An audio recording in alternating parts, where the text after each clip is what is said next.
Everyone be quiet. There you go. Okay. Okay, just a moment. I'll get there.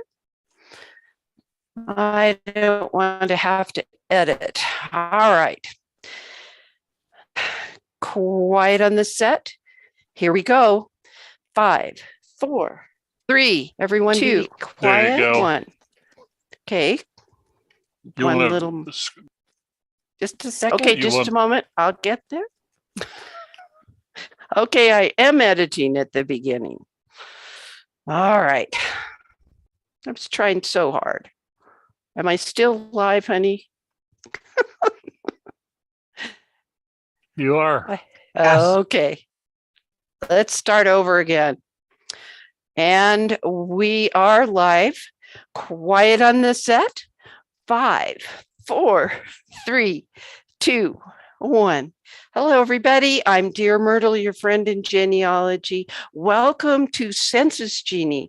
We have new information for you tonight to help you in preparation for your 1950 census research that you will be doing. This is March, Cousin Russ, so that means every Wednesday night in March, we will be meeting like this. Hopefully I'll be a little more organized. And then in April, starting April 1st, when the census is released, we will meet every single evening to find out what we've learned. It'll be a little more open format than this. And to share any information that's completely new, like has Ancestry yet made it possible for us to start doing some family search indexing. That, Cousin Russ, is some of the new information that we learned from Ancestry. And I'd like to share a little video. Let me pull it up. Here we are. It's a really short promo video, but let me pull it up. And we'll make that full screen and click play. Oh, wait, this is publicly available, not covered by copyright. Okay. When you're looking at a census record, it's the closest thing you can get to a story about your family. With a census, you can see not only the family unit, which is very unique, but you can see their neighbors. You can see the people they would have interacted with. It kind of gives you the ability to kind of time travel a bit, puts you in the time and place, and really gives you a sense for what their lives were like to an extent that many other records can't. If you think about 1950, it's relatively recent, a generation or two back. Think about someone you know that was alive in 1950. And for many of us, that's a parent or a grandparent, and we'll bring that record to you. April 1st was when the 1950 census began. There was no mail-in aspect to it. People were literally going door to door. The size of the effort, the enumeration effort, was massive. By 1950, we've gone through World War II, and the economy has boomed. So people are more likely to have cars. Because of the GI Bill, you have people who have a lot more education than we've ever seen in the US before. The television industry has boomed because televisions are a more household commodity at that point. Well, it was a time period of great transition in America. It was kind of an evolution of American society where people were coming together. If you're a hobbyist researcher, 1950 is probably wonderful because you can see everything in context. So you're going to get the names of everyone who lived in the household and how they're related to each other. You get each person's age, which allows you to calculate when they were born, and you get their birthplaces. You can tell if this family was particularly large for a given neighborhood because you can compare them from one family to the next. You can learn a lot about what kind of an occupation a person had. So there are definitely conclusions you can draw from that one snapshot. You'll get key vital information, but you also get those stories that really bring a person to life. How Ancestry is approaching 1950 is about more than just the 1950 census collection. We have the largest collection of yearbook photos from that period of time. We have the largest collection of newspapers from that time that can help tell the day-to-day stories of the town and the place that they lived in. And so really bringing all that together is something Ancestry can do at a unique scale. The story is in much more than just the people and the places they lived, but also in their occupation, the countries that they immigrated from and other things. We can tell you the story that is in that record completely. Not just that your family lived in a certain place and time, but how they lived. We have the power of hinting and searching to help you not just find the census story, but find the bigger story around your family. If you've built a tree on Ancestry, you'll get that little green leaf that tells you, hey, we got a story to share with you. You want to check it out. I think the census is really going to give people a better picture of what their family's life was like in the 1950s. Wonderful. Okay. So that was an interesting presentation. You'll notice that, of course, you'll notice that they spun it into an enrollment in their service, which is certainly relevant. One of the things that we've learned is that the National Archives has done optical character recognition and created an index that some of their employees have improved upon. And that is one index that will be available on day one. Now, since April of last year, we have been looking at the work of Steve Morse and Joel Weintraub, just as we trusted them in the 1940 census, enumeration district, locator service, etc. We have been preparing each of these months since April of last year to look in city directories, any place on earth where we could get an actual address, more than just a city name and state, for ancestors that were alive and would likely show up on the 1950 census. And we have spent time in previous CensusGenie meetings actually practicing going from an address to stevemorse.org.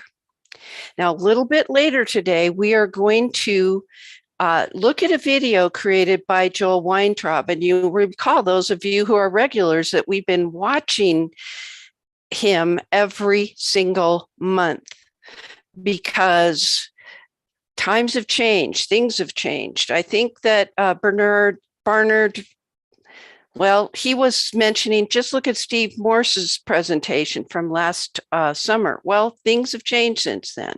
And we always try to bring you the latest information. And so we will do that tonight. One of the latest information items that I wanted to share with you is this form here. Midwest Genealogy Center has come up with a form, an extraction form of a type for the 1950 census. Now, Cousin Russ, let me bring this over to you. There are some problems with this extraction form. There's some caveats. I'm thrilled to have this and will use it. Tell me a little bit about your reaction when you and I first encountered this. We actually spoke about this in our presentation for Jeff Rasmussen's Family Tree webinars. There's a number of ways you could use it. What I'm going to do is fill in the blanks for a family, only because I want to capture all the data, and the form you can click on and fill in the blanks. Now, if you have a large family, you may have to do 2 forms, or you can do 1. So you have a lot of choices with that form, and that form is clickable where you can fill in the blanks. Yeah, what I'm doing is typing in what I'm expecting. I guess I need to put city here. Screen share. Oh, yeah, that's a good idea. Yeah, this form is use it once, print, then use it again for the next family. But what will happen, usually the census extraction form looks exactly like what you're seeing on the screen, with the exception of handwriting on the screen of the actual digital image of the census. That's not going to be true here, because you'll notice they only have 6 spaces, and as Cousin Russ said, 6 spaces for individuals in a household. You may have to have more than 1 page. In my case, that'll be enough. But you'll also notice on each census page, one page to the next, that there's a certain coloration here by the line number that changes from page to page. And that has to do with how they want to do special questions toward the bottom of the page. But we can be adaptable and we can mark that. For instance, if we have to go to a second page of this extraction form for a person that appears on the census image itself on line 7, we will have to, on our printouts, cross out the number 1, which would be then, and then write 7 there. I can't do it now because that part isn't clickable. But the good news for what, to get at what you just said, Mhm. I would fill in the top part of the screen because it says line number from and to. So you go Mhm. line number 1, 2, 3, 4, 5, 6. Then you do the next page that says line 7 to 14 or whatever. Mhm. To Mhm. me, the top part gets me to have enough information on that page to craft the proper citation, because all the information that you want to for a citation is sitting right there. Mhm. So if this is the digital age and we were supposed to become a paperless society, Cousin Russ, why are we actually transcribing information? I want to read it, and then I will save it as a PDF file because it is a PDF file. But Mhm. I have it right there, so Mhm. I don't have to rely on looking at an image, which I'm also going to have in my database. I'm going to have a copy of that census record, but I've transcribed it, so it makes me read the form that we Mhm. look at and make my own interpretation, because how many name spellings have we found that are not right? So That we had to improve upon. yeah. And you know, Russ, you've worked with me all these years. We're coming up, I think, on 10 years at least. And you know how my brain works. Mine works better. I can assimilate information better. Even though I'm very adept at typing, I can assimilate information better if I write it down or I type it. So I have to think about it, Yep, as opposed to just, and when it's in text format or typed format on this form, and this is a free form, and I found out about it because Thomas McKenty first posted it. I always try to give credit where credit's due. I forgot where I was in my sentence, but anyway, having this here means that I can be working more on the content and not dealing anymore with trying to translate that handwriting. I don't know what my grandchildren are going to do because half of them cannot read script, but I digress. Okay. Yeah, I see that you were probably going to want to keep this in digital format printing if you have a legal size printer capability.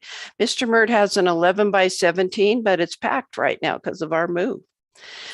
All right, let's move on. I've got a couple of other things. Okay, we've done that one.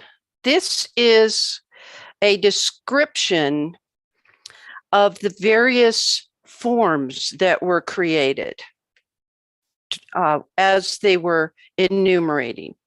Okay, and we're mostly dealing with this first one, P1. Okay.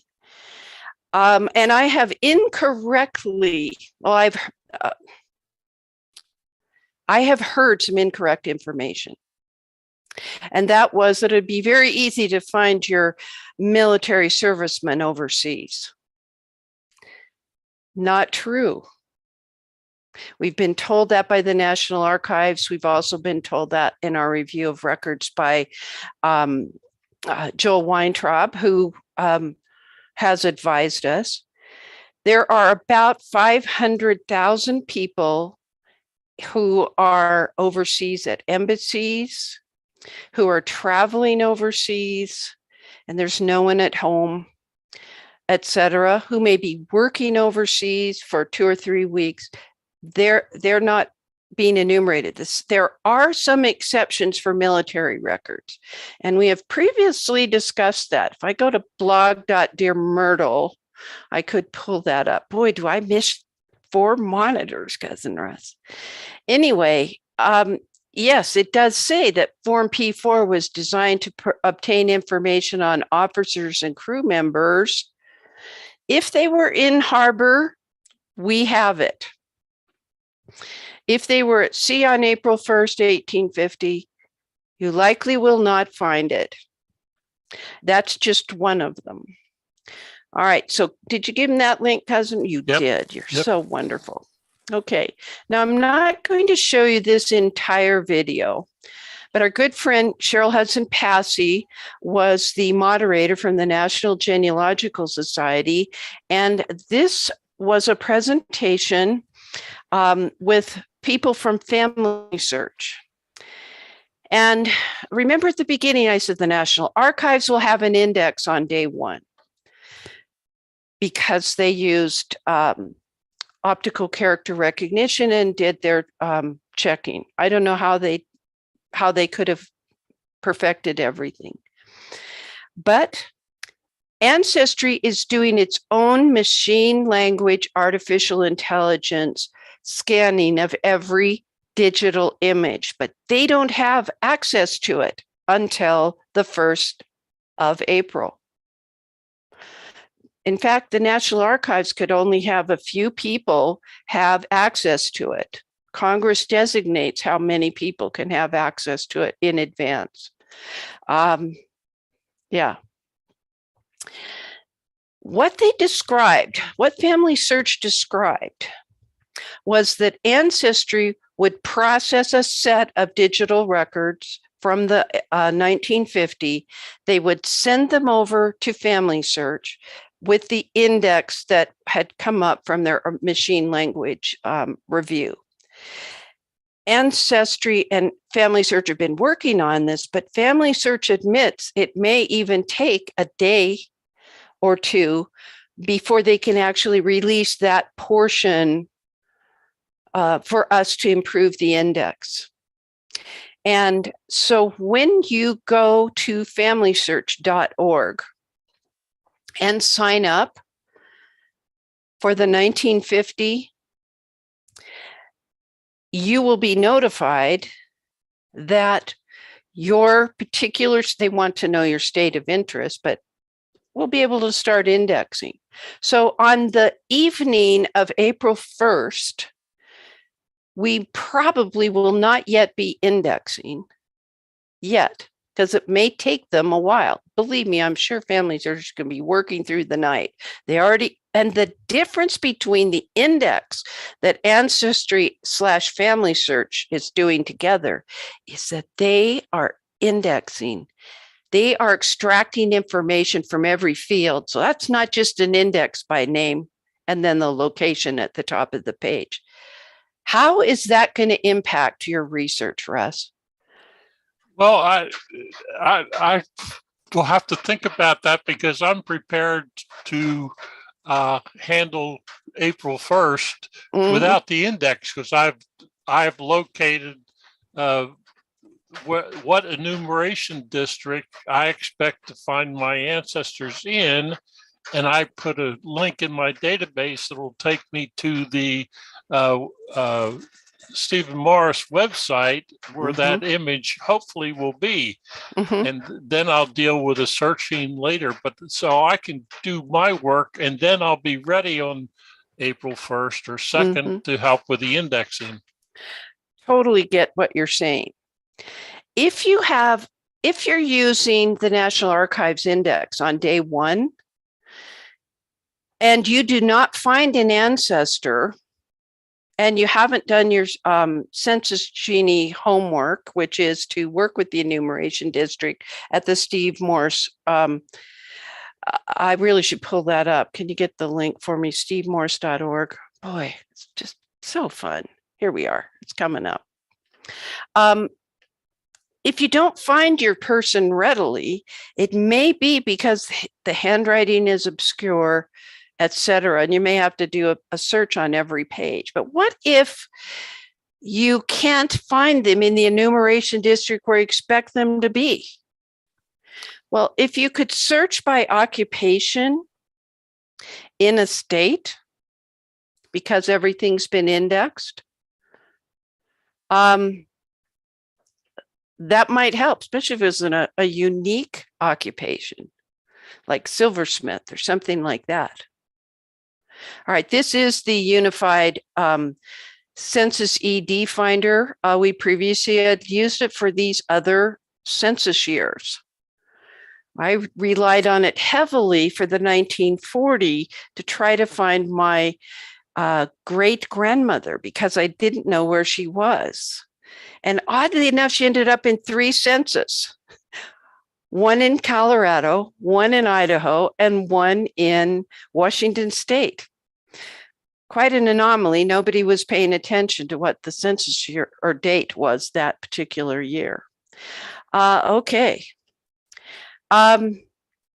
So the index that is going to be created by Family Search and Ancestry is more robust than you will find at the National Archives, but it's going to come out in increments after Ancestry does their machine language AI interpretation of the handwriting, and after segments of it are index checked by those of us who are going to volunteer. Okay, does that make sense? Got any questions about that so far? I think we're good. Okay, next, let's pull up. I want to talk to you a little bit about the process. So we've seen how Cousin Russ does the process of looking at information he may already have in his database to find an address as close as possible to April 1st, 1950. It might even be, September 1950. Let's hope your people didn't move like mine did. Yours moved a lot, didn't they, Cousin Russ? They did. Did you hear the angst in his voice? Okay. Yeah, so this is Lisa Gorell's post. It came up just this past week. And so she's working on her husband's line. And I recommend this blog post because she tells you about the family, and she knew from like a 1947 city directory that their address was 2114 X Street in Sacramento. And she was able to use the Steve Morse one-step website to narrow it down to enumeration district 34-9. Okay. And this is the map. It was actually a farm, and she's got a little circle right here where it is now. If they were still living there, it would be slight. So she went through the process with several of her family members. And then she did something sort of like what you did, Cousin Russ. She created a table as to which enumeration district she's expecting to find people in. Some of them are kind of a broad rural setting, chicken ranch. Some of her entries have 2 enumeration districts, maybe even 3. But she's narrowing it down to the fact of, even if it is only 3 enumeration districts you have to go through, that's better than a whole county. If the Lindquist name is not showing up on April 1st, accurately or discernibly in the index, the only index that will exist at that point, which is the National Archives index. She may luck out. Yeah. One of the things that I noticed from Lisa's table there is that the ones with the multiple enumeration districts are farms. And Yeah. I have noticed the same thing, that I can't get right down to a single enumeration district, but that's okay. Mhm. My take is, because, and Lisa's table is what brought this comment to me. She's going to track that she found them or has notes. So I'm going to get all the ones where I down to a single enumeration district and see how well I am doing. I found it. I didn't find it. So that's the founder notes. Yes. Right. And then I will attack the ones where I'm not sure. So, because I am relying on the Steve Morris website to give me that enumeration district, which is what I believe that Lisa did. So I want to see how good that is. Then I'm going to assume, and my plan is assume that it is accurate, that I'm going to find 90% of the people that I expect to find where I expect to find them. Because I want, at the end of the event, I want to find out how many people, how good that my process was. I want to measure my process. You do like to, yes, you do like to do that. I'm lucky if I can get through it. But I will tell you this, if you've got half of the population of the world accessing archives.gov, we're going to have a problem if we're all sitting there dithering around. But when you have it narrowed down to, okay, I want to get to enumeration district 34-9 in California, you're going to be able to get off that website quickly and deal with the printout and the extraction form and all that kind of stuff, because you'll have saved a copy of the image. Yeah, I totally get that. Now, I do have a video that we're going to show. And you remember that when we have watch parties on something that's covered by copyright, that I do not have permission to record as part of mine, I will now pause the recording. How can I do that, Russ, when we're on YouTube? Okay. Let's go for it. Help! I can't narrow down or even find my 1950 ED number from your locational tools. What's going on? Okay. Are you here because the 1950 census hasn't become public yet? It will on April 1st, 2022. You are using your time to find the enumeration district, we'll abbreviate that with an ED, number of your targets, and in the end, this might save you time and effort, but... Or are you here because the preliminary name index from the National Archives released on April 1st, 2022 didn't work for you, and you don't want to wait months for the 1950 Community Project Name Index to become available? In the meantime, you're working with locational tools, but... Or are you here because none of the 1950 name indexes has successfully found your people? You worry they were not on the 1950 census. About 4% of the population were missed. You heard that locational tools could show you the route of the enumerator and whether your target residents didn't participate. But I assume that you have a 1950 address or location of a person and want to find the ED, the enumeration district number they should be in. But you can't find that number. Okay, so what I want to tell you is that during the rest of this video, are you there, Cousin Russ? Yep. Okay, during the rest of this video, and I'd like you to watch it at your leisure because I could only show a certain portion of it while we're live on YouTube. He describes several scenarios, specific examples where people have used the work that he and Steve Morse did in their enumeration district locator, the unified tool, where people could not find the address of record. The one that sticks out the most in my mind is where it was a large facility. You could liken this to a large apartment building in the Bronx, where it might be 2 enumeration districts, might be divided up because there are so many apartments there. Thank you, Russ, for sharing that link with everybody.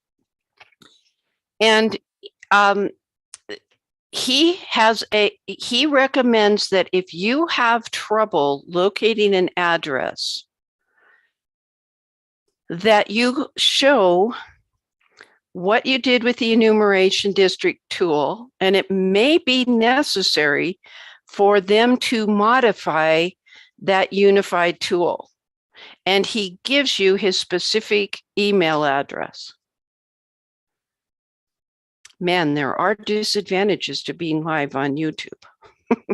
But I will, in the description of this YouTube, I will give you his publicly available email address should you need to do that. I'm referring you specifically to this web address, to this URL. And have you shared this with them, Russ? I hope. I can't hear you, dear. I'm looking for the all right, I'll unified link. Oh, okay. I'll give you the link to this YouTube so you can share it with them. So if you have a problem and you did send that. Yeah. Okay. I just had the unified tool. It's available here. It's this one. So one of our fun things today is that Trello is being very odd and not working reliably. I added all of these links to Trello, and apparently I forgot to give Cousin Russ this one. When he went to pull them up, they're not there, just one. So we're beginning to think of Trello as being less than reliable. And I sent him every one of our links tonight via Facebook private messenger, except the most important one, the enumeration unified census ED finder. So now you know for the first time that there is a method for us to report an anomaly that you may have observed. I've had one person contact me and I referred them specifically to Joel so he could work through it. One advantage about the Steve Morse Unified is that unlike the enumeration basic description with the boundary streets, what they've done here is add all the interior streets if it's not just one tall building in the Bronx. If it's a place in a city where there are in streets that are with blocks, and I'm using blocks in a non-census term, that are not the boundary streets, they have included them. Also, Joel added 79,000 locations of cities that are not, they're considered towns or smaller cities that are not rural. Unincorporated. Yep, some of those are also, well, those were already dealt with in, yes, let's just say localities, including some unincorporated that were not included in the enumeration district maps that are available at the National Archives. All right, we're going to switch gears for a little bit. I'm going to stop screen sharing so that our friend Diana Smith can bring up her PowerPoint and we can go from there. One of the things that I want to say while you're bringing that up, if you would, please. Did we lose Diana? Temporarily, but I'm back. Oh, you're back. Okay, well, you're on if you're ready. I am in the process right now. Share screen. Okay. Let's see how this goes. Nope, it's not enabled. Okay. It was enabled. Yep. And we did just fine. Yeah, one more. Yep, it's enabled. Okay, let me try one more time here. It's been enabled, so that's kind of odd. I guess when I got disconnected, it disconnected it. Let's see. Okay, so while you're bringing that up, let me open this up for questions and answers. It still says host disabled participant screen sharing. It has not been disabled. One participant at a time. Try it And again. Try it again. Okay. Thank you. okay, when you change that setting, Russ, well, we'll discuss it later. So Anne says the last time she used this to find her enumeration, she found her location was not in a city or a town. It was in Los Angeles County. So she went map by map since she knew where she should be living and found it. Just letting you know that the big geographical areas may not be in the finder. And Anne, that is exactly what we're talking about. Joel is saying if you've got an anomaly like this, if you can report it, he will change so that it will help other people who are looking in Los Angeles County. Okay? Because going map by map is a little hard. You'll have to tell him which map. Thank you. I will do that. Oh, that is awesome. You know, we get by with a little help from our friends. And that's what we're all about. Thank you. Are there any other comments from people before we go forward? I think we're pretty good. We're good. Okay, so Diana, what is it you're going to be doing in your presentation? I'm going to talk about some of the Roots Magic tools that I'm using to prepare for the 1950 census. Now, you met with us before and did some demonstration. What's going to be different? Well, that was Roots Magic 7 because I Yes. did that presentation a week before Roots Magic 8 was released. Mhm. So this is now Roots Magic 8, and there's a couple of nifty new tools available in Roots Magic 8. One I was very jealous of Family Tree Maker for, and now it's in Roots Magic 8. So I want to show you some of those things and then just briefly touch on getting the addresses that you need. Okay. So I am doing a PowerPoint presentation because I've hurt my hand, so I'm in a wrist brace, and I also wanted to control my time. So Okay, thank you so much for doing this. no problem. So whenever you're ready, I can launch into it. Okay, we're ready. Go for it. Okay. Are you ready for the 1950 census? And have you played with Roots Magic 8? I am, and I have. So I'm excited about the 1950 census release next month. To help you prepare, I want to show you how I do it. We all think differently, and Roots Magic gives us lots of options.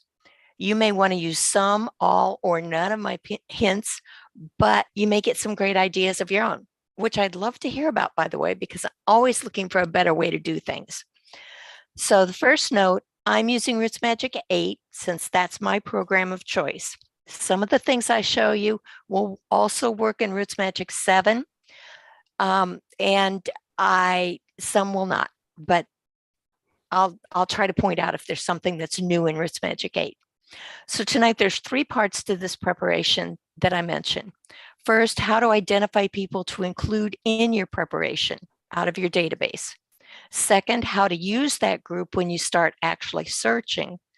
And third, how to find addresses you might need to find those people. As she mentioned, computer artificial intelligence indexing at first may not be perfect. Okay, I don't believe it will be perfect. And with my luck, it won't even be close. But with the information that you've gotten from CensusGenie over the last few months and the Steve Morse one-step pages, you should be able to find the census page you want. But you need to have an address as a starting point. If you've missed some of these sessions, refer to Dear Myrtle's show notes to catch up. So for Roots Magic, we'll start by creating a group. To work with groups, you go to the command palette in the top right corner. It looks like an artist palette in the top Roots Magic bar. On my screen, it's green, between the Find Everywhere box and the 3 vertical dots. Clicking on that will open the list shown here. Then you scroll down to groups. Now there are two entries for groups. The first one says, show the groups this person belongs to. That means for the individual whose profile is highlighted at that time. We'll look at another way to do that in a minute. The second group's entry is to add, delete, or modify the list of groups. That's where the green arrow is pointing. And that's what we use to create a new group. Clicking on that will bring up the list of your existing groups. If you already have a 1950 census group, you can select that. If not, select New, which will pop up a box to name the group. Or you can create a test group. I did that first to see what came up.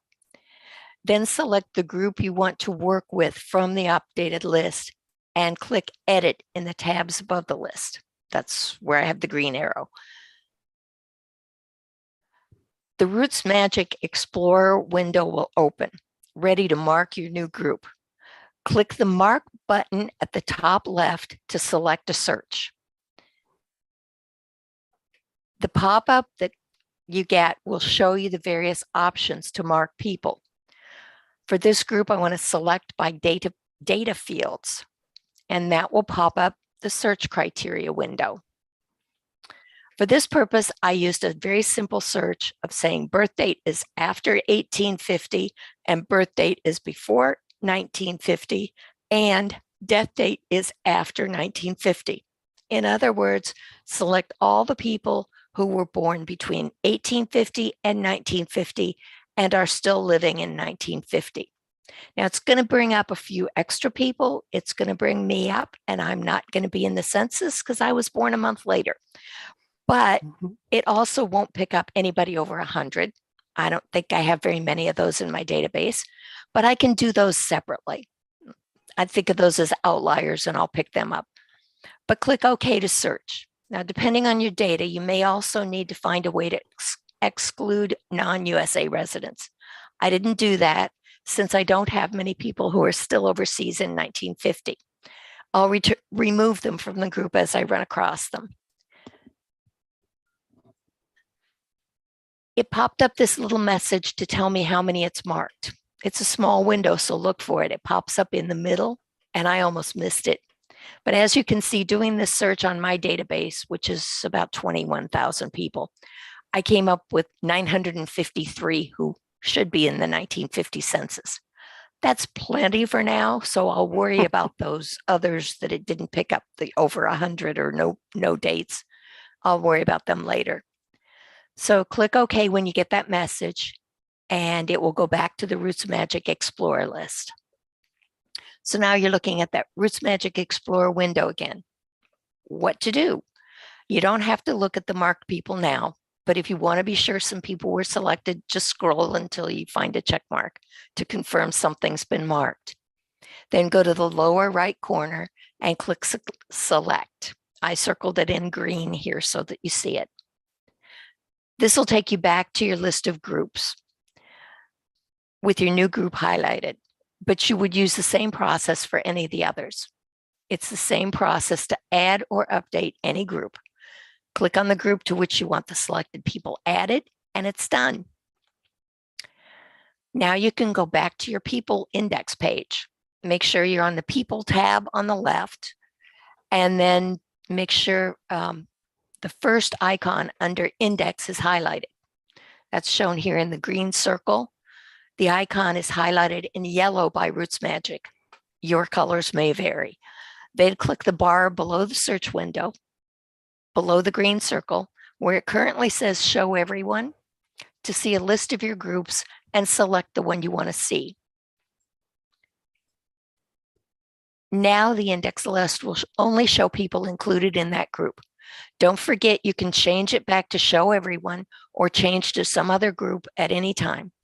I got confused a few times at first when I couldn't find someone I knew was there, then realized it was set to a group that person was not a part of. So while you have the index filtered, the panel on the right shows my 1950 census list is selected for the index. And that's down in the middle. And all the people listed were born before 1950, still alive in 1950. The ones with the highlights in front are direct line ancestors of me or Gary. In this case, I've highlighted Mabel Bertha Eldridge, who was Gary's mother. I want to work back and forth from this list, so I don't want to change my view. All I have to do is go up to the top section, just below the details, parents and spouses tabs, and select edit. I circled that in green. I like green today. And then that will open her person profile page for editing. A few things I want to point out here. First, you can see next to the arrow on the left that she's part of the 1950 census group, our direct ancestors and others. So she fits in many of my groups. Secondly, I've also created a 1950 census fact with no details. That's in the blue box. So I know I need to find her there. This is something that I do, and I'll explain that in a minute. Also, since I don't see a 1949 or 1950 address for her, and I know they moved to Evansdale, where she's shown after that, sometime after 1950, I need to find a city directory or something to get the address. Gary said he was sure they lived somewhere in Waterloo, Iowa before they moved to Evansville, Iowa, which Waterloo has more than one ED. So that will be my first task for her. But that'll also take care of her husband. So I'll kill two birds with one stone when I find an address after their marriage. After I'm finished editing Mabel for now, I just close that window using the close button on the lower right, and it will go back to the list so I can check my next person. This is the feature that Cousin Russ had shown us in Family Tree Maker, that now you can do it in Roots Magic and go back and forth from the list to the person and edit that way. Obviously, I haven't started searching yet since the census hasn't been released yet. But when I do find a person in the 1950 census, I will remove them from the group. I like to feel like I'm making progress, so the shrinking group will accomplish that. But that's just me. And to do that, all you would do is click on the groups for the person. It'll pop up that window. You uncheck the box for 1950 census and close it and click on the line again. This is wonderful.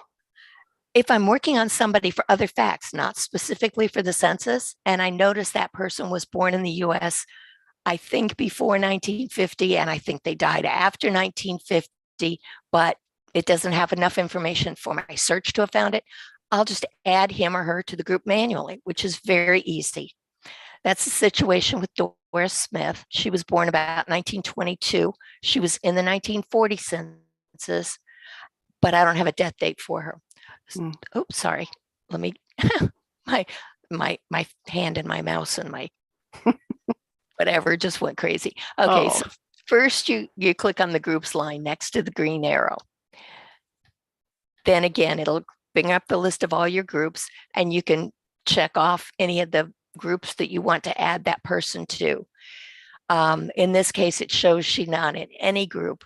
So I just checked the box for the 1950 census. And then there's one tiny thing that is not quite perfect in Roots Magic 8 yet, but will be soon. For right now, sorry, again. It's all right. I didn't know that your hand was bothering you. So I think you're didn't doing until great. this afternoon. I think I slept wrong. So it's a temporary thing. But fortunately, I have a brace, but it's one of those with the metal support in Big it. clunky thing, yeah. So it doesn't give me much flexibility. Anyway, so the other thing that you have to do in Roots Magic 8 right now, and until they do an upgrade that fixes it, is click the groups line on the profile next to the group, next to the green arrow, and then it will change her profile page to show that she's now a member of the 1950 census group. Okay. It doesn't seem to actually update it until I click on that line, even after I've closed the window for the groups. So just one of those funky little things that they're getting to it, but there were a lot of things that needed to be fixed when everybody changed their synchronizations and all that stuff. So I always look at the field that I've updated to make sure that it does get updated. Eventually that'll all be fixed, but for right now. Once I've fixed it, it shows on her profile page. So she's now shown in the 1950 census group. As an Okay, so you additional- just clicked on the word group or in the space by group? I clicked on the space by the group. Okay, got it. Yeah. Thank you. And as an additional visual and searchable hint to me, I add a pending fact for censuses I need for a person. Mhm. I showed that on another one, but in this case, Doris Smith was born after the 1920 census. I already have her in the 1930 and 1940, so I only need to add 1950. For people who lived in a state with regular valuable state censuses like Iowa or Kansas or New York or someplace, I also add those years so that I see that I have won a census from 1925. Oh, she must have lived in Iowa. So I just add the fact type census with the year I need and no other information. Mhm. That's what tells me it's pending. And I can search to show all of those by searching for fact equals or fact type equals fact type census group equals 1950 and place or source is blank, then I'll get a list of all the people that are pending. Okay, excellent. Okay, now the last thing I wanted to show you, I've marked the people that I know I need to find in 1950. And here's one that I already created, that 1950 fact. I also add every other year that I need them for. So this one I needed 1910, 20, 30, 40, and 50. And I have the address in 1951 for a newspaper clipping about her 25th anniversary party at her home. So I put that in as residence and I know it was then, so I'll use that as my starting point for the census. And newspapers prior to the 1970s, it was quite common to have newspaper articles show a person their address in any article about them. Births, deaths, school honors, arrests, marriages, just about anything. So everybody wanted to know, was this the Henrietta that lives around the corner? So newspapers obliged and showed it. Then in the 70s, we began to become more security conscious. So the address was left out, but just the town or maybe a neighborhood in a big city would show. But wherever you find an address, be sure you record it so you can find it. Excellent. Then I use city directories as the other part to finding addresses. Same thing. Remember, they were very time consuming to create. So I do every year I can find. I find it generally took over a year for them to publish the book. So the 1950 book was probably started in 1949, or maybe it was actually produced in 1951. So check the dates, but they may not even tell you there. They just kind of 1950 city directory. So I still like them, but just remember to be flexible in your mindset for them. I also do those as a residence fact. These are all residence facts obtained from city directories and my source citation. Okay. Mine are going to be those criminal entries in the newspaper. Who was arrested for craziness? Yes. Okay. I think Anything- we lost her. Yeah, I think we did too. It's interesting. We're still viewing. She's frozen up. All right. So what we're going to do till she comes back again, I thought it would be me that would have trouble. I'm going to launch a questionnaire, a poll. I want to know what your genealogy software program of choice might be, the primary one.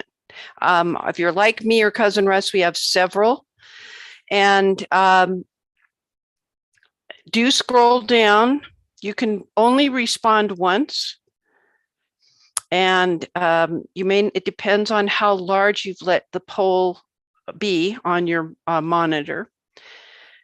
I want to know if you're using Ancestral Quest, Mac Family Tree, Family Tree Maker 2017 or 19. I'm so glad nobody's responding on the 17. That means you're updating and I'm proud of you.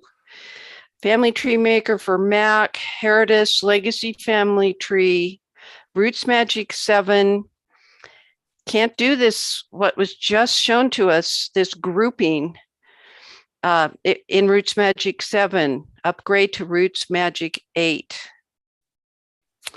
Okay, has everybody voted? I haven't seen it. It's published and people are responding. Oh, you and I have a different view of the world here because you're a co-host and I'm a host. Okay, so about 37 of you have responded. If your genealogy program isn't there, type it in. Brothers Keeper. Reunion and Brothers Keepers are two that have been Yes, I mentioned. do. And I don't believe that Gail Halverson, thinking of Gail Halverson, who just passed away, the candy bomber. Yeah, I just arbitrarily, just off the top of my head, listed a few programs.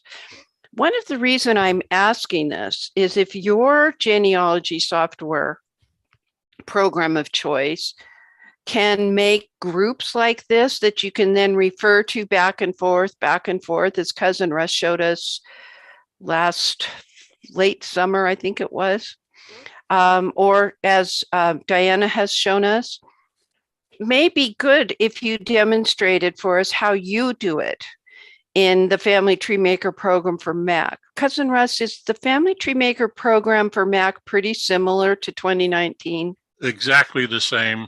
Okay, so we don't need to have a special demo of that. Correct. In the future. Jeff Rasmussen has demonstrated how to do a similar group in Legacy Family Tree, but it might be fun to do it here. Let me see. Let me end the poll so I can show you what the numbers look like. So we didn't quite have, we only had 71%. I'm sharing the results. So most people are using Family Tree Maker 2019. So Cousin Russ, give me your link to your Family Tree Maker user. Because we have some people that aren't regulars with Mondays with Myrt, where we talk about the work that you do. You're not retiring on May 1st, are you? Here, I'll let Diana back in. I did. I just put a link into my blog of my 1950 federal census, and there's at least once, if not twice, where I demonstrated what Diane just shared with us, and somebody asked what the filters were, and I posted the filters in the message. So let's do this. When we're dealing with one genealogy software program, let's talk just about that, guys. If you have a question about Family Tree Maker now, I'm ready to discuss that and what her filters are. I'm back. Okay. So Ann S. is saying that she felt that Roots Magic 7 will create groups. Yes, Roots Magic 7, you can do groups. The only But thing you that's can't- different, you can't do the back and forth. Yeah, Like you can in which A. makes it so much easier. Yeah. Yes. Yeah, but the Okay. groups are basically the same. Okay. So, and that flexibility, I think is a game changer, I do too. because found then you could make those, like that incomplete entry for 1950. Mhm. Where all you did was put in the title of the event, but not the date or anything else about it. Okay, so I'm going to stop sharing that. But I do want to also remind you that the reason I did that poll and had 2017, 2019, also Roots Magic 7, Roots Magic 8, we recommend upgrading the most recent version of a program, even if you only just use the same components. Because you're going to want to interface with other websites. And as you just said, Diana, the reason they haven't fixed this little quirk was because when Family Search or Ancestry changes their API script, then the programmers for the various programs have to scramble. And come off of their to-do list, their prioritized to-do list, because this is actually greater than anything on their software to-do list. They got to keep that up. Yes. And now Okay, that they now- have Mac and Windows, they're dealing with as well as 4 different vendors for syncing or for interfacing. Yeah. Yes, I Yeah. understand that. Okay. Yep. So now I'm going to ask a question. If you have, if you're new, I want to know about your census preparation.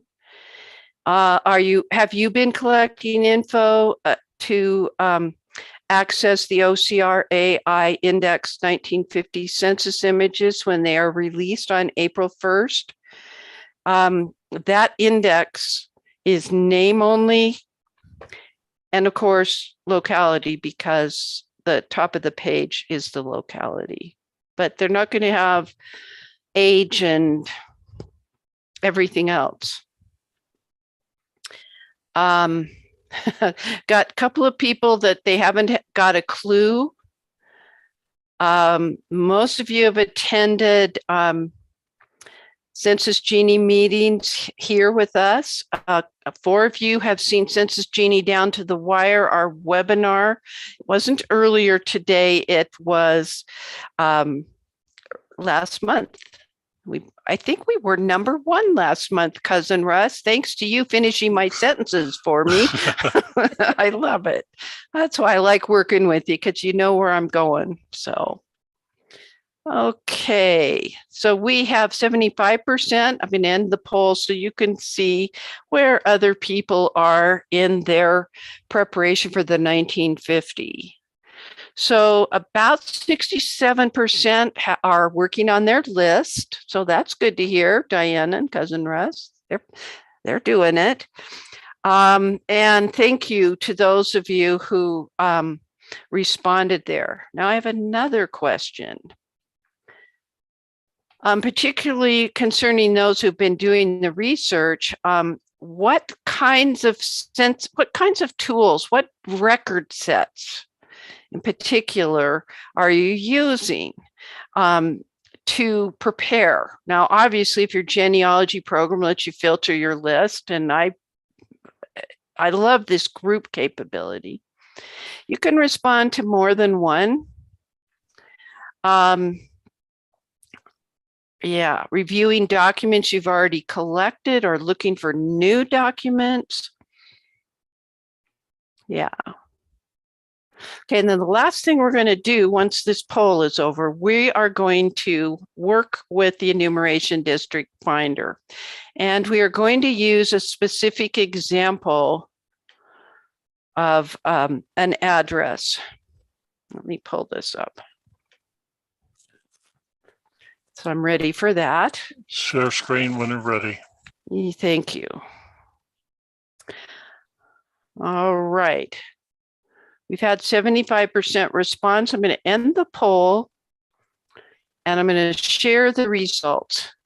And you'll find that 59% of the people are reviewing documents they've already collected. Now, Cousin Russ, Diana mentioned newspapers and city directories and gave us some caveats. We understand that although we don't normally see full addresses in a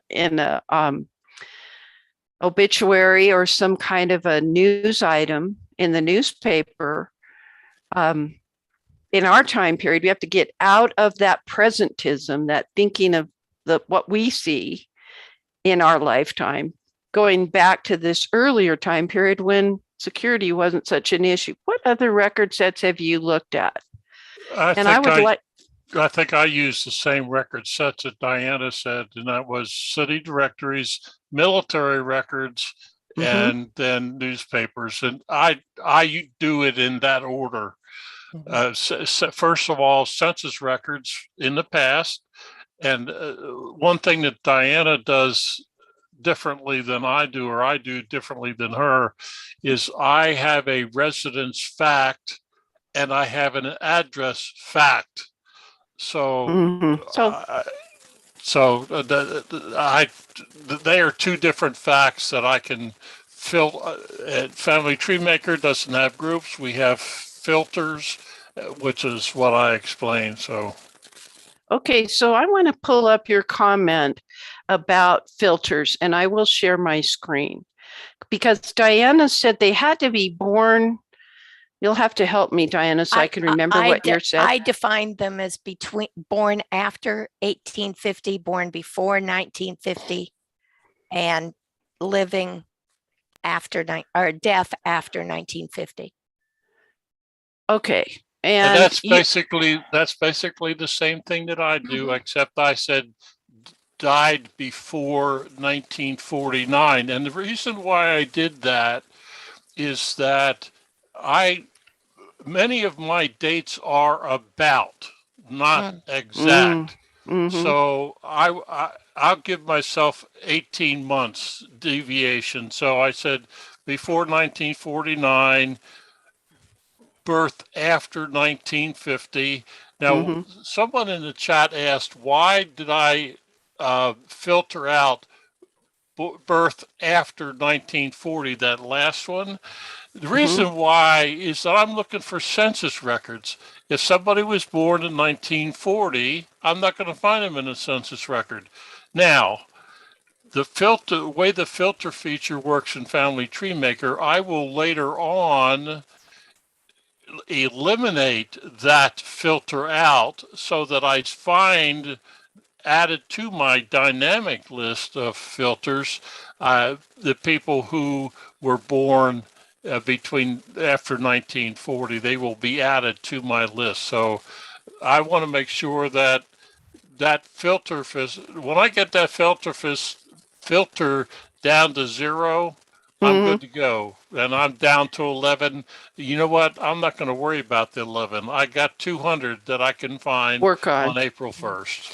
All right. Well, let me take what you all are talking about and put it into what I have to do. I previously demonstrated the one-step site using this address of 420 Wheeler Street for Shirley Player from the 1940. He dies in 1947. Okay. I know that my grandmother Myrtle, sometimes after that, married Grandpa Harold Severinson. I also know from my dad telling me that Harold had a little problem with the drink.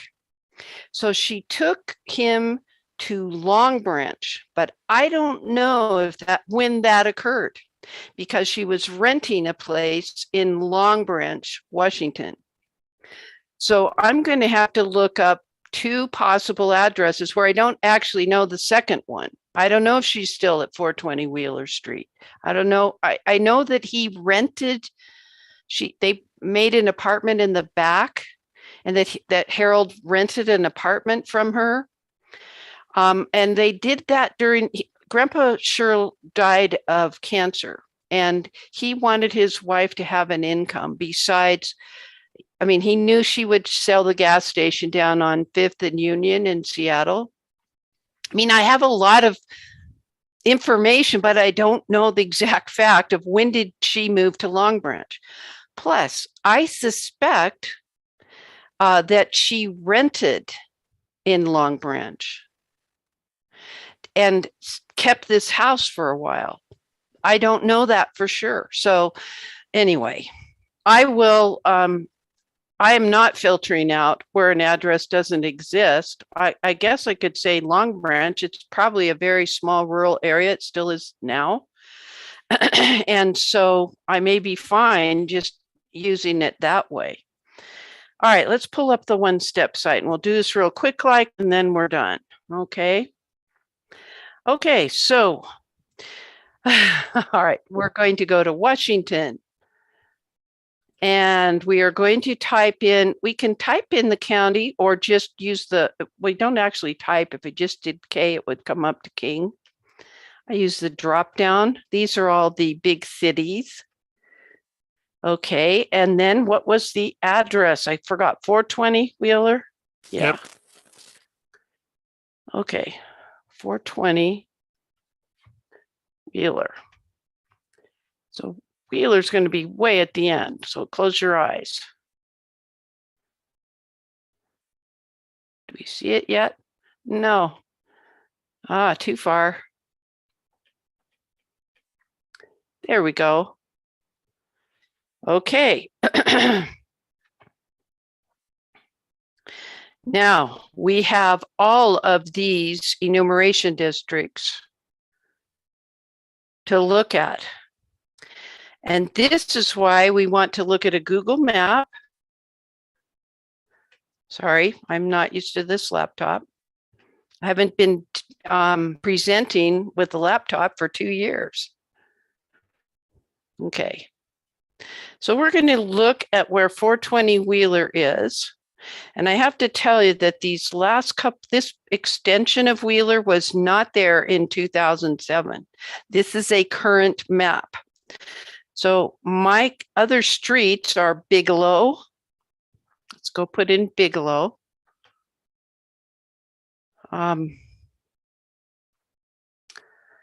There's Bigelow. And that gets it down to one enumeration district. If you cannot do this and narrow it down, or cannot find an enumeration district at all, then you are going to watch the rest of Joel's, where is it? I think there it is, help. Then you're going to watch the rest of this video that I can't show you because it's covered by copyright. I could only show about 15 seconds of it.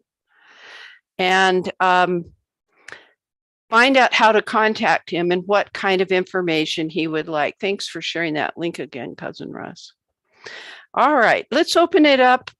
We are taking a little bit more time than we normally do. This is normally just an hour, but I think this last month we may have a few more questions. So pose your questions in the chat or turn on your webcam and mic, and I'll take your questions in order.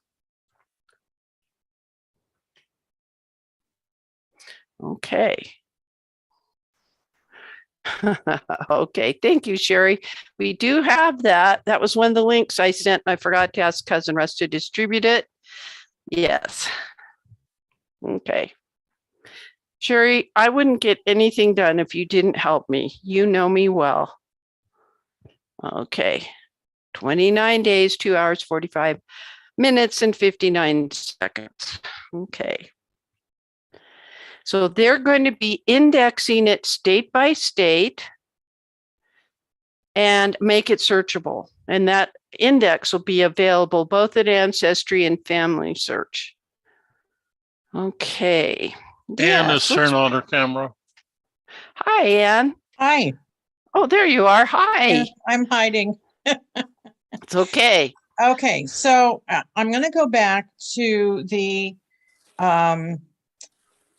born before and born after and everything else. And although I wasn't using the same program that Diane used, yes, I believe that they are very similar in what they're trying to accomplish. Okay, and what are you using? What program? Well, I go back and forth between, I do all my research on Ancestry. I download to Family Tree Maker. I don't use Good. Family Tree Maker for much of anything, but I do use Legacy because I find it much more user-friendly. Okay, And it's to each his own. It's like, yes. you know, which SUV are you going to buy next week? Or are we all into buying, you know, there's more than one model SUV. So Exactly. So when Okay. I did, and I used her exact same criteria, born after 1850, born Mhm. before 1950, death is after 1950, I did not show up as being in my database as part of that criteria because I was born January 1950. So I changed mine to the same birth after 1850. That's the same. Born is before 1951, which includes Okay. anyone born in 1950. And then I made death is after 1951, which includes anybody who died during 1950 that would Oh, show good. up that would show up in the census which would be through whenever the date is that they did it. So May or June or, July or Well, whatever, whenever they showed up. Yeah, even though they may have enumerated them in May, June, or July, they have to ask for the information. Where were you on April 1st? There we go. Okay. So whatever it is, that way, at least if they died after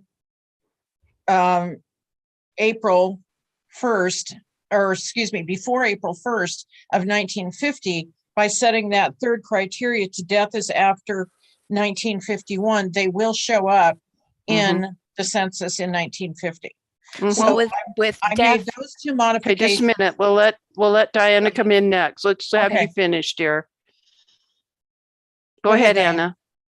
Oh, Oh, me? okay. Whatever. Yeah. Did you finish? Yeah, I was done. Okay. Diana? by saying death after 1950, it will include anybody who dies in 1950. If you say after 1951, you're going to get everybody who died during 1951 as well. So that's why I did it that way.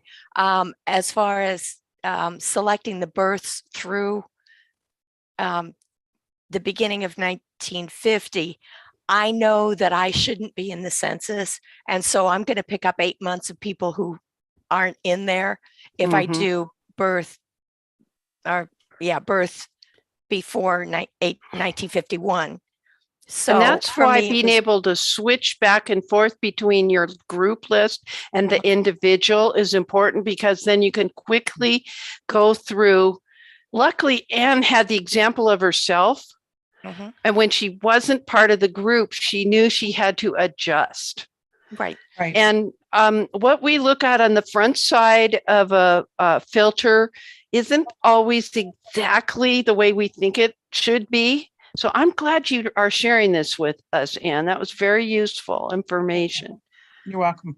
Yeah, you might have to tweak it for your particular program. Right. Okay. Who else has a question or comment?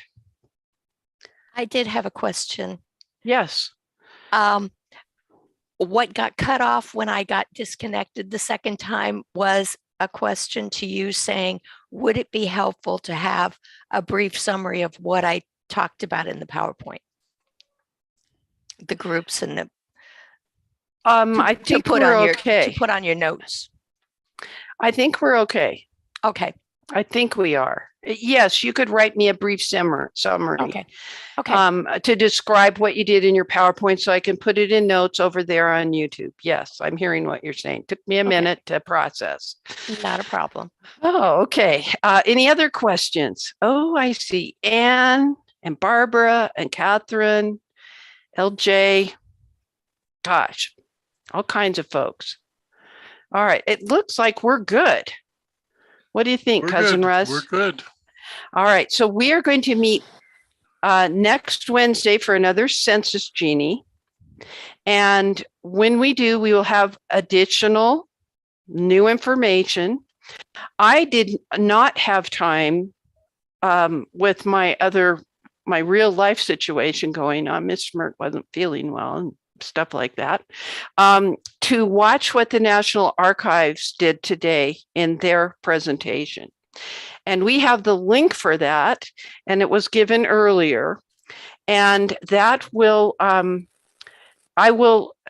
before I shut down this computer tonight, I will take the links that we mentioned and put them in the description over there on the YouTube channel, so that all those links, including that National Archives presentation this afternoon, is that the one you just gave us, Cousin Russ? I think so, Okay, yeah. I'll pull it up for branding recognition. So it's a 48-minute presentation.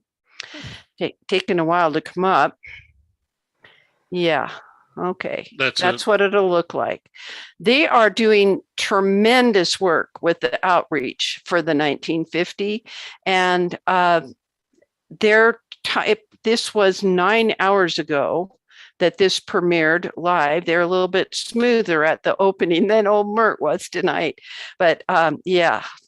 So Melinda, what new thing did you learn in this video? And while you're thinking, let me just mention, remember that the enumerator was supposed to go around each block in his enumeration district in a certain pattern.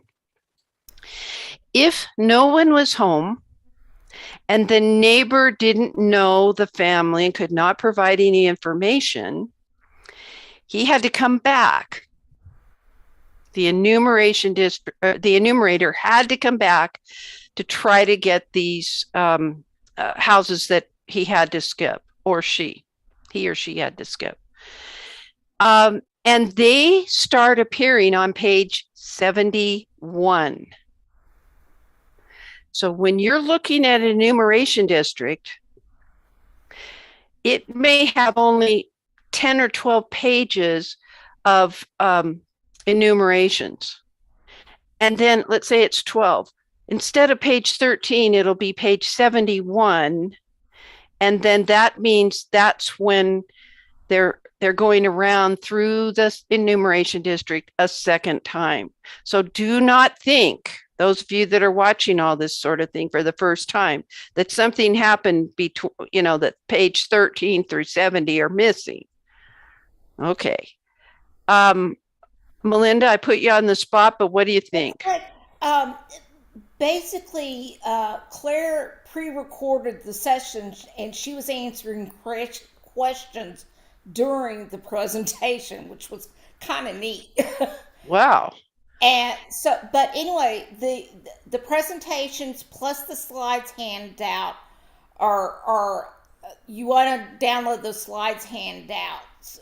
Mm-hmm. Just a second. Basically, she went through everything that she has done on her blog for the last year. Mm-hmm. But also, what I did learn was there are 5 different census forms. Mm-hmm. So there's 5 different P1s, and then she talked about, and it goes into what military districts were enumerated. Mm-hmm. Very few. It was like Wake Island was one. Anyway, they're on the slides and everything. But just if you don't want to listen to Claire, just download the slides and read through the slides, and you'll get a lot of information from that. They're giving you everything. Yeah. The presentation slides in the handout, which I pulled up here. And yeah, so let's give you, well, you've got the link to it. Let me give you this. That's everything you need. And you can also get to it via the 1950 census page, but that YouTube link's great. All right. So they have a web page, which we've previously shown you, that's dedicated just to the genealogy series that they're doing. And then, so it has the calendar of upcoming ones, but this is the advantage of uploading something and debuting it, because you can put chapters in. So if you only wanted to know about Form P1, or you only wanted to know about special population groups, you'd just click there. It would skip you ahead 31 minutes and 6 seconds into the presentation. Here's the one for Indian reservation. So yeah. So LJ's saying that's what she learned, which Native American and actually, items. Oklahoma is not enumerated for Indian reservations. Isn't that just incredibly sad? Yeah. Totally unbelievable. Okay, thank you so much for that. All right, I think that's the latest. I'm going to go to bed tonight watching that video. And I recommend that you do that. Thanks for all the kudos from everybody.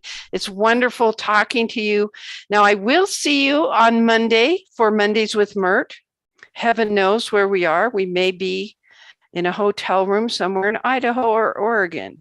But we're hoping to leave this time on Sunday if we don't have any more unscheduled surgeries or unscheduled ER. Do you schedule a trip to the ER? I don't think you do, but all is well, not to worry.